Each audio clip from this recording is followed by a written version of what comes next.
15h29 sur BFM TV, édition spéciale. Les tractations se poursuivent. François Hollande et Manuel Valls déjeunent encore ensemble pour peaufiner le gouvernement. Il devrait être connu dans la journée ou la soirée et devrait comporter au moins 3 ministres pour remplacer les partants. On sait déjà que Christiane Taubira restera à la justice, que Michel Sapin reprendra un super ministère regroupant économie et finances, des incertitudes sur la participation des radicaux et de certains verts. On vous fait vivre les dernières tractations sur BFM TV avec nos reporters sur le terrain, Adrien Gindre à l'Élysée, Jérémy Trottin à Matignon et nos éditorialistes en plateau, Ruth Elkrief et Gaël Sliman, président de l'Institut de sondage Odoxa, qui nous a rejoint donc sur BFM TV. On va revoir cette image des cartons dans les ministères. Ça y est, ça commence. Et au ministère de l'Éducation, au ministère de la Culture, pardon, où Aurélie Filippetti donc fait ses bagages. Elle a annoncé dès hier qu'elle quittait le gouvernement. Nombreux cartons d'archives, donc ça commence. À Bercy aussi, dès hier, ça a commencé avec Arnaud Montebourg. On va maintenant aller à l'Élysée. Et oui, puisque le chef de l'État veut un gouvernement de clarté sur la ligne et les comportements. On va retrouver Adrien Gindre qui est sur place. François Hollande et Manuel Valls sont toujours ensemble. Ça fait maintenant 2h30. Non, c'est plus un déjeuner, c'est pratiquement une après-midi de discussion entre les deux hommes. Cela montre aussi que les choses sont encore loin d'être finalisées. L'objectif du président et du Premier ministre, c'était initialement d'aller vite pour une annonce du gouvernement qui, nous avait-on dit à un moment, pouvait intervenir mardi matin. On en est donc très loin. Il y a toute une série de problèmes à régler. Bien sûr, le remplacement des sortants et ces postes sont très importants, mais avec des difficultés qui viennent s'ajouter à tout cela. Encore une fois, garder des équilibres de parité, équilibre politique. Et d'ailleurs, l'équilibre politique, ce n'est pas chose facile parce que les radicaux de gauche mettent la pression. Ils ont fait savoir qu'ils pourraient ne pas participer au gouvernement. On imagine qu'au final, ils seront présents, mais c'est pour eux un moyen d'augmenter leur marge de négociation. Ils veulent un maintien de ce qu'ils avaient jusqu'ici, un ministre et 2 secrétaires d'État. Ils veulent des garanties sur la réforme territoriale, pas de suppression des départements ruraux, et ils veulent que Jean-Michel Bailey, leur président, ait un ministère régalien, en tout cas à la hauteur, disent-ils, de ce qu'il représente, un allié loyal, fidèle, qui a déjà été ministre par le passé. Tout cela vient bien sûr compliquer la donne pour François Hollande et Manuel Valls, qui doivent d'ailleurs continuer leur discussion dans les minutes qui viennent pour une annonce du gouvernement. Clarté politique, clarté des équipes, toujours prévue avant la fin de journée. Merci bien Adrien Gindre en direct de l'Élysée pour BFM TV. Gaël Sliman nous a rejoint, président du tout nouveau Institut Odoxa. Bonjour et merci d'être avec nous. Sait-on comment les Français perçoivent ces soubresauts, ce coup de théâtre politique de la rentrée? On va voir avec beaucoup d'intérêt les sondages qui vont sortir. On sait comment les Français percevaient la situation juste avant. Mes confrères de CSA tout récemment et d'IFOP il y a quelques jours ce week-end avaient sorti des sondages absolument catastrophique, mais pas vraiment étonnant.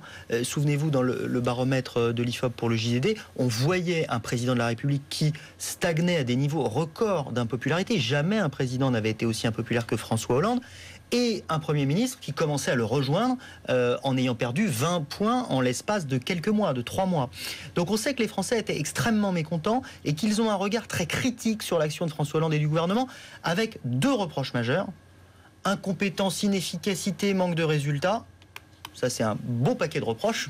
Et puis un autre reproche qui est manque de cap, manque de clarté, manque d'autorité, manque de capacité à décider. Bon, pour le premier volet, manque de résultats, manque d'efficacité, ce qui se passe en ce moment ne changera pas grand-chose, pourra peut-être même renforcer le sentiment de terreur, de stress qui secoue le pays. En revanche, sur le volet clarté, cap, solidité, courage, là, des points, paradoxalement, vu le contexte de crise que nous vivons, des points peuvent être marqués par François Hollande, mais surtout par Manuel Valls, parce que si Manuel Valls a été aussi bien accueilli par les Français lors de son arrivée à Matignon, c'est parce qu'il se disait, avec cet homme-là, on aura un cap clair.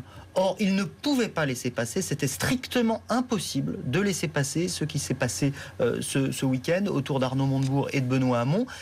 Ça aurait été cataclysmique. Alors maintenant, tout ce qui a été dit est absolument juste. Le gouvernement se retrouve sur un socle politique extraordinairement étroit.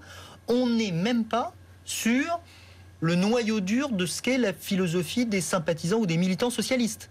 On est, si on veut être très critique, sur ce qu'il y a de plus minoritaire au Parti socialiste, c'est-à-dire la ligne sociale-libérale, celle, je crois que vous l'avez bien indiqué Ruth, celle que Manuel Valls avait incarnée à la primaire socialiste et qui avait pesé le score que l'on sait, 5%. Donc aujourd'hui, on est sur une majorité politique restreinte, mais au moins avec le sentiment d'un cap un peu plus clair. Et et le reste des Français, comment est-ce qu'il appréhende ce cap politique justement à l'intérieur de la gauche? Il est minoritaire, mais est-ce qu'il parle au reste de l'opinion? Alors, au reste de l'opinion, oui, mais même au sein de la gauche, paradoxalement, si vous regardez la popularité d'un Manuel Valls, que les sympathisants de gauche trouvent trop à droite dans la politique qu'il mène, malgré tout, il le préfère à François Hollande, il le préférait encore récemment à Arnaud Montebourg.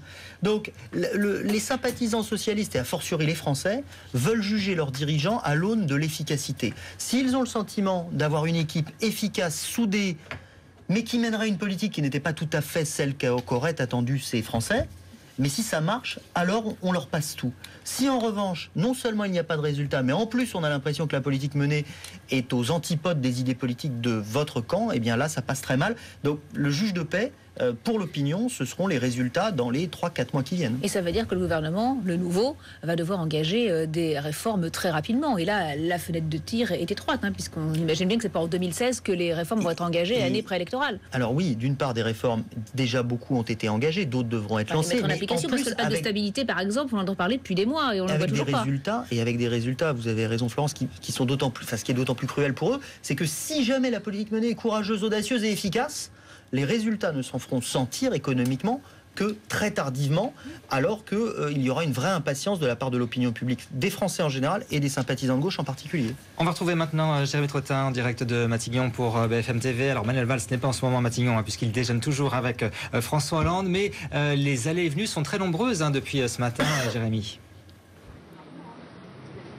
En effet, ce matin surtout, on a vu ici un certain nombre de ministres venir s'entretenir avec Manuel Valls, notamment François Rebsamen, Sylvia Pinel, Najat Vallaud-Belkacem ou encore Jean-Yves Le Drian. Et à tous, la même question a été posée par le Premier ministre. Êtes-vous en accord avec la politique économique fixée par le chef de l'État, condition désormais sine qua non pour intégrer ce deuxième gouvernement de Manuel Valls? On attend encore ici, lorsqu'il sera rentré, le Premier ministre à Matignon, des entretiens avec deux ministres, notamment Georges Paul-Langevin, ministre de l'Outre-mer, ou Marie-Lise Lebranchu, ministre de la décentralisation, proche de Martine Aubry, dont le maintien dans ce futur gouvernement n'est pas encore assuré. Puis on peut imaginer également que Manuel Valls passe un certain nombre de coups de fil ici lors de son retour, et notamment à ses alliés potentiels, les radicaux de gauche, qui se font d'ailleurs prier en ce moment, qui organisent leur bureau national car ils veulent avoir plus de poids dans le futur gouvernement. Ils ont déjà actuellement un ministre, Sylvia Pinel, et deux secrétaires d'État. Jean-Michel Bailey souhaiterait lui avoir rentré dans ce gouvernement avec un poids important et peut-être un ministère régalien. Et puis la question également des écologistes qui se posent. On le sait, Jean-Vincent Placé voudrait intégrer avec une petite équipe ce gouvernement, mais Manuel Valls et François Hollande souhaiteraient que ces élus écologistes aient le soutien de leur parti, mais leur parti estime que la porte est fermée. Il n'y a pas de raison de réintégrer un gouvernement de Manuel Valls à partir du moment où il n'y a pas de changement de cap économique. Jérémy Trottin en direct de Matignon pour BFM TV. Et on part maintenant donc à Bercy, épicentre de la crise gouvernementale. Arnaud Montebourg fait ses cartons. Michel Sapin, lui, pourrait prendre la tête d'un super ministère. On retrouve sur place Gaëtan Mélin. C'était l'hypothèse la plus probable, d'autant que la direction bicéphale, l'ancienne direction bicéphale, n'a jamais vraiment fonctionné. Et ce, dès le départ. Vous vous souvenez des couacs entre Arnaud Montebourg, qui avait alors la tête de l'économie, et Michel Sapin, qui avait obtenu donc les finances et les comptes publics. Alors Michel Sapin va donc être seul à la tête de ce grand navire. Il sera bien sûr épaulé par des secrétaires d'État. Christian Eckert pourrait conserver son poste au budget. Et puis évidemment, on parle également d'un ministère de l'Industrie ou bien d'un secrétaire d'État à l'industrie qui remplacerait le redressement productif qui, vous vous en souvenez, avait été créé à la demande d'Arnaud Montebourg. Il s'agit véritablement là donc de tourner une page. Et sous ce ministère de l'Industrie, eh bien, on retrouvera le numérique, l'artisanat et le commerce. Et puis Michel Sapin ne va pas non plus tourner la page entièrement. Il va se faire aider des équipes d'Arnaud Montebourg, car vous le savez, il y a beaucoup de dossiers en cours, notamment la loi sur la croissance qui devait être dévoilée d'ici quelques jours. Et puis cet autre dossier vraiment très sensible, celui qui concerne les professions réglementées auxquelles voulait s'attaquer Arnaud Montebourg. Donc vous le voyez, la tâche va être vraiment très ardue pour Michel Sapin.